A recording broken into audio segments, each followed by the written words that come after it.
यारो सिम्पसन्स के characters real life में कैसे दिखते हैं, क्यों माइकल जैक्सन ने जब सिम्पसन्स के इस एपिसोड को डब किया था तो वो एपिसोड ही बैंड हो गया था, और कैसे सिम्पसन्स कार्टून के होमर के सिर्फ एक गाना गाने पर उस गाने पर 20 करोड़ से भी ज्यादा व्यूज आ गए हैं। तो यारो आज हम सिम्पसन्स के कुछ ऐसे ही इंटरेस्टिंग फैक्ट्स के बारे में जानने वाले हैं और साथ ही कुछ ऐसे माइंड ब्लोइंग कॉन्स्पिरेसी थ्योरीज को भी एक्सप्लोर करने वाले हैं जो सच में आपका दिमाग घुमा देगी। और व्हाट द फैक्ट की वीडियो है तो मीम के साथ तो मजा भी आने ही वाला है। तो यारो चलो जल्दी से इस वीडियो को स्टार्ट करते हैं। Number 1, real life characters.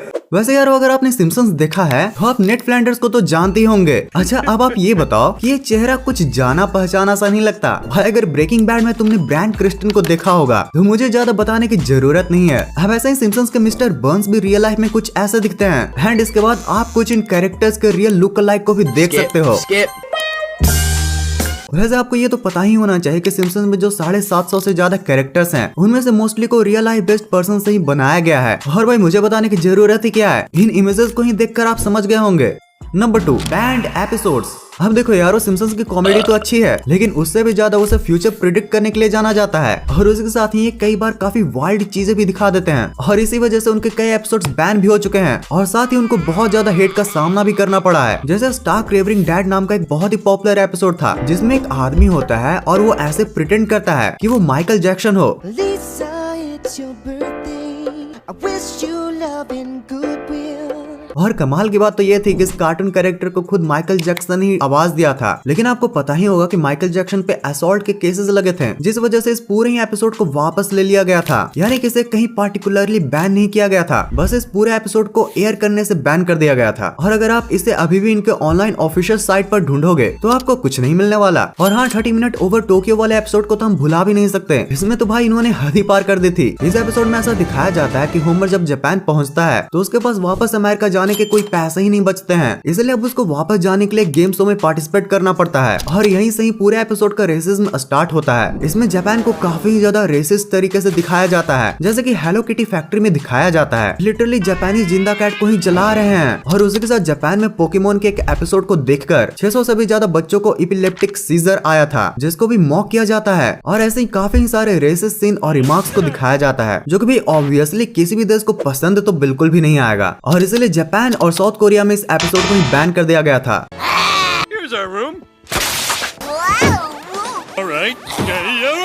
लेकिन फिर जैसे जैसे टाइम गुजरा तो फिर 2007 तक इस एपिसोड को थोड़ा नॉर्मलाइज कर दिया गया था, लेकिन भाई अभी भी इसको काफी हेट किया जाता है। फिर केप फियरी नाम का भी एक एपिसोड था जिसमें बॉब नाम का कैरेक्टर बार्ट से अपना रिवेंज लेने आता है और यह जो एपिसोड है ये जर्मनी में बैन कर दिया गया था। इसका एक रीजन तो उन्होंने यह दिया था कि इसमें बच्चों के साथ होने वाले वायलेंस को दिखाया जा रहा है तो इसलिए हमने इसे बैन किया है। बट यार उसके बैन करने का एक सीक्रेट रीजन ये है कि इस एपिसोड में जिस यूनिफॉर्म को दिखाया गया था वो एक जेठालाल जैसे मूछें रखने वाले ऑस्टिन पेंटर की आर्मी का यूनिफॉर्म से काफी ज्यादा मिलता जुलता था। अब आप तो समझ ही गए होंगे कि मैं किसकी बात कर रहा हूँ और उसकी और जर्मनी की हिस्ट्री तो आपको पता ही होगी। तो यार अब आपको तो ये पता चल ही गया होगा कि सिम्पसन्स सिर्फ अपने फ्यूचर प्रेडिक्शंस के लिए ही नहीं बल्कि अपने कई अलग अलग कारनामों की वजह से भी कई कंट्रोवर्सीज में रह चुका है। वैसे सिम्पसन्स स्मार्टली फ्यूचर प्रिडिक्ट भी कैसे कर लेते हैं उसके बारे में मैंने डिटेल से इस वीडियो में बताया है, तो अगर आप उसे भी देखना चाहते हो तो इस वीडियो के लास्ट में भी मैं उस वीडियो का लिंक अटैच कर दूंगा। Number 3, theories. तो यार अगर डार्क थ्योरीज की बात कर ही रहे हैं तो इस शो को लेकर कई सारी ऐसे थ्योरीज भी हैं जो कि भाई सच में काफी ही ज्यादा डार्क हैं और इसे बस एक कार्टून शो से काफी अलग बनाते हैं। तो सिम्पसन्स की एक थ्योरी ये है कि इस शो के अंदर ही एक अलग सा शो है जिसके लिए होमर एंड उसकी फैमिली काम करते हैं। आप भी ये देख सकते हो कि कई एपिसोड्स में ये दिखाया जा रहा है कि सिम्पसन्स खुद ही अपने शो को टीवी पर देख रहे हैं और उससे पैसे भी कमा रहे हैं। यहाँ तक कि उनका शो इतना पॉपुलर था कि उसे इंग्लैंड की क्वीन भी देखा करती थी एंड उनके नाम के मर्चेज एंड कई चीजें मार्केट में भी बिकती हैं। Get back in your overturned car. Let the guys handle this. We'll deal with him, Your Majesty.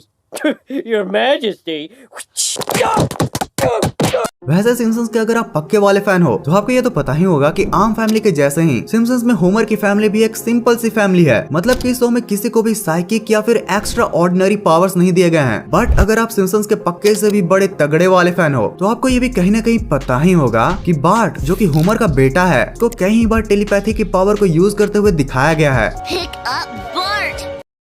I know you can read my thoughts, Bart. मतलब भाई लिटरली सीजन 4 के episode brother from the same planet के बाद से ही BART के telepathic powers को छुपते छुपाते दिखाया गया है, जहां वो किसी की माइंड को पढ़ सकता है, किसी के ड्रीम में भी जा सकता है। Bart, get out of my fantasy. Oh, jeez, I saved your life. How about you're welcome? और अपने रियलिटी को भी अपने अकॉर्डिंग बेंड कर सकता है। अब इस शो की अगर एक और डार्क थ्योरी की बात करें तो कई लोग ये मानते हैं कि सिम्पसन्स का ये जो पूरा स्प्रिंगफील्ड का शहर है यह एक बबल के अंदर है और यह लोग बस एक गवर्नमेंट एक्सपेरिमेंट है, क्योंकि इसके अंदर का टाइम एकदम 90s से ही अटका हुआ है और यह लोग सब एक बबल के अंदर हैं, क्योंकि इसमें किसी की भी एज नहीं बढ़ रही है और यह लोग बस 30 साल से 90s के दुनिया में ही अटके हुए हैं। Number 4 report. भाई इतनी सारी फैन थ्योरीज के बाद आपको ये बात तो पता चल ही गई होगी, यह सब काफी ज्यादा पॉपुलर है और पॉपुलर चीजों की तो कॉपी होती ही है। ये है द समोसा नाज चड्डीज, यानी कि अगर कोई सिम्पसन्स को सस्ते नशे करके बनाएगा तो वो कुछ ऐसा ही दिखेगा। इसमें कैरेक्टर्स, स्टोरी लाइन और सिचुएशंस भी काफी सेम ही है, जैसे कि मानो सेम चीजों को दो अलग अलग एडिटर्स ने बनाई हो और एक एडिटर को आधे से भी कम पैसे दिए गए हो। और कमाल की बात तो ये है कि इसका क्रिएटर जेल से बाहर आने के बाद भी यह सब को बनाते आया है, यानी कि जेल से बाहर आने के बाद भी उसने चोरी करना नहीं छोड़ा। और उसके एनिमेटर का कहना है कि उन्हें 3 या फिर 4 ही दिन अच्छे से दिए जाते थे पूरे एपिसोड को बनाने के लिए और इनकी टीम भी ज्यादा बड़ी नहीं थी, इसलिए इनका एनिमेशन इतना बेकार है। और वैसे सिर्फ इस शो नहीं बल्कि एसआर नाम के सिंगर का एक सॉन्ग है OMG, जिसे कि 2010 में रिलीज किया गया था।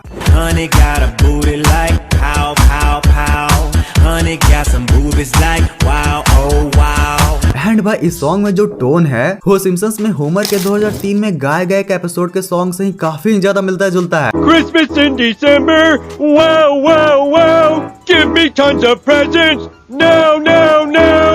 वैसे सिम्पसन्स की कॉपी की बात करें तो लोकल मार्केट में भी कपड़ों और अदर चीजों पर उसके कई मॉडिफाइड इमेजेस आपको मिल ही जाएंगे, जो कि ऑब्वियसली सिम्पसन्स के क्रिएटर को रॉयल्टी दिए बिना ही वो ओनर्स यूज कर लेते हैं।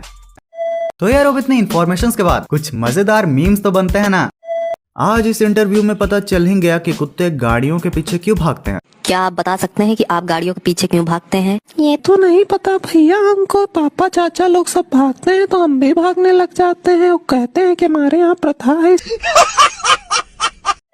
ये कैसा अनार है, इसको खुद खून की जरूरत है। सही बात है भाई, पहले इसमें खून डालो। एक मिनट, कहीं रेड ब्लड सेल की जगह व्हाइट ब्लड सेल के लिए तो नहीं है?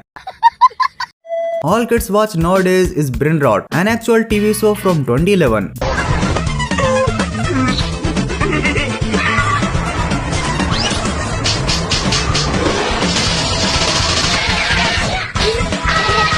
भाई लार्वा का ये शो सच में बड़ा फनी था यार।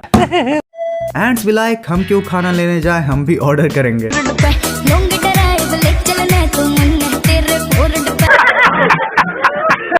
बैंक मैनेजर, ये क्या है? सर मेरी दादी का सिग्नेचर है। ये कैसा अजीब सिग्नेचर है? क्या नाम है तुम्हारी दादी का? Jalebi by. New research has found that dogs do judge up.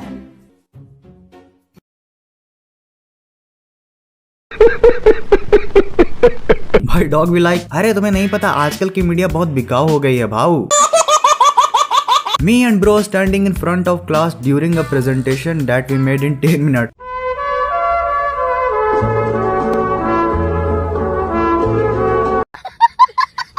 भाई उस समय तो दिल के साथ बॉडी भी कांपने लगती है। माई असाइनमेंट एंड फ्रेंड्स असाइनमेंट।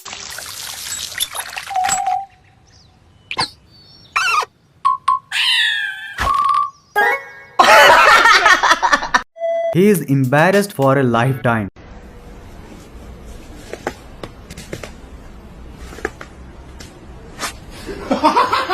भाई 0% जंप हुआ बट बंदे ने 100% तो मेहनत किया ना। अरे पेजिला போமா இல்ல நீ ஒரு ஆர்டிஸ்ட் நீ காமிச்ச எனக்கு। दिन में सूरज, रात में तारे होते हैं और व्हाट द फैक्ट की वीडियो को लाइक करने वाले बड़े प्यारे होते हैं। तो यार समझ गए ना? तो यार बस आज के इस वीडियो के लिए इतना ही था। अगर आपको इस वीडियो का पिछला पार्ट को देखना है तो आपके लिए है ये वाली वीडियो, और अगर इसे आपने देख लिया है तो भाई फिर आपके लिए है ये वाली फन इंटरेस्टिंग वीडियो। इस वीडियो को पूरा यहाँ तक एंड तक देखने के लिए दिल से thanks for watching this entire video.